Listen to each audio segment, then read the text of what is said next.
Hello, my name is Gary Barnett.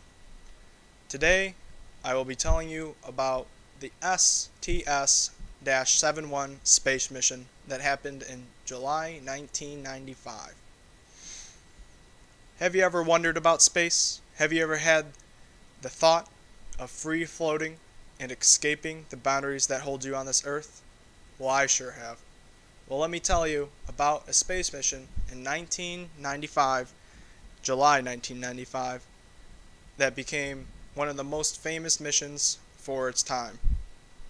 The space mission was called STS-71. It was the name of the shuttle when the two combined, as well as the name of the mission. The space mission set the foot ground basically for all other international missions to come in the future. The mission was composed of two groups of astronauts, one being the American astronauts and the other being the Russian cosmonauts. The world also was just coming out of the Cold War, so it was pretty amazing to see the two sides working together, us as Americans as well as the Soviet Russians. No longer Soviets at this time, but it was one of the big stepping stones to setting international space flight in the future.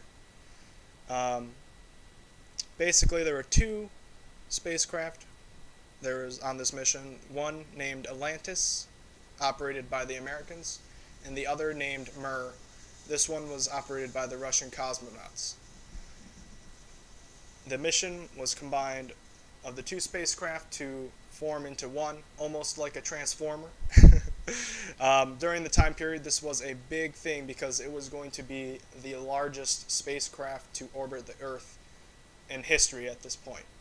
The spacecraft, as a total, massed about 500,000 pounds and orbited around the Earth at 218 nautical miles.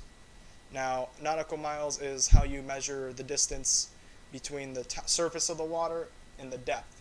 So we're talking sea terminology.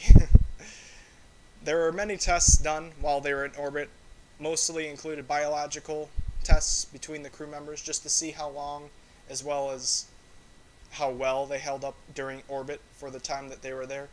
The total amount of time that they spent in orbit was approximately 100 hours with 8 crew members on one ship. Now, this was the largest operation during the time. 8 crew members was dramatic for space travel.